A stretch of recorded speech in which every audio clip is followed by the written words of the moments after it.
So jumping onto the Euro USD, we talked about this in the last update that internally Euro USD is making high low, high low, high.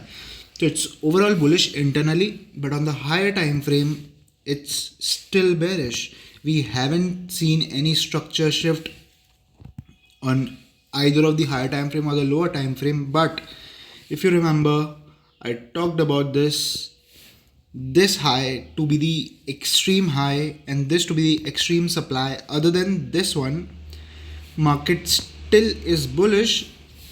Today, Friday, end of the month, end of the week, we can expect price to either break above this high, and on the retest we can go for the flip entry and look for long. But if it respects, let's see what London shows us.